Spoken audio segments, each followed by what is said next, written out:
say, you know, there's just so much gloss. I think it's also we do a disservice to ourselves as well, being designers, right? You know, it kind of has to look fairly finished, effortless, almost too simple, and the simplicity actually oftentimes confuses people because it looks too easy. And you know, it's that feeling of, well, if only you knew the complexity and all the decisions and all the processes things have kind of been building on over time, and maybe not just from one person but an entire team and different perspectives, different disciplines. What you see, you know, in the magazine or in the publications or your sort of final artifact oftentimes just tells a totally different story. It almost contradicts the entire process, I find. So, and I think that's also what's nice about having a forum like this, is to be able to speak sort of openly and a little bit more sort of insightfully around, you know, the kind of the human complexity of being a designer or be a practitioner, or maybe you're sort of, it's a loaded title to own, because suddenly, you know, you have to be able to correct a lot of problems and solve a lot of problems. So I think it comes with sort of like, you know, a badge of honor, but it also comes with a lot of responsibility.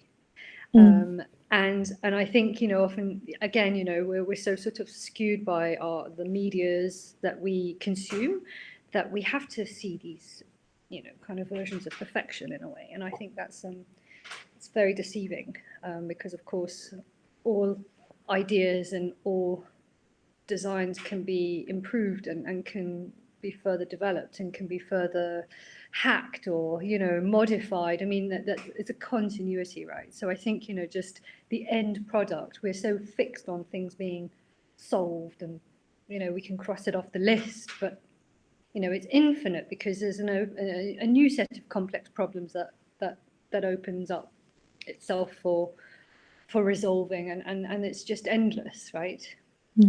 So I'm married to an architect, and I see it firsthand, you know, in just this endless, this feeling of the to-do list is constant, because there's always things that can be done, there's always things that can be further improved, there's always and there's sometimes a frustration of things never being fully realized, but, you know, it's sort of your best attempts at sort of executing, and even that is never enough, you know. So it's sort of like, you know, again, like I say, we do ourselves a disservice as designers because we're never quite satisfied with the finished product. There's always something that you see the errors and you see the imperfections.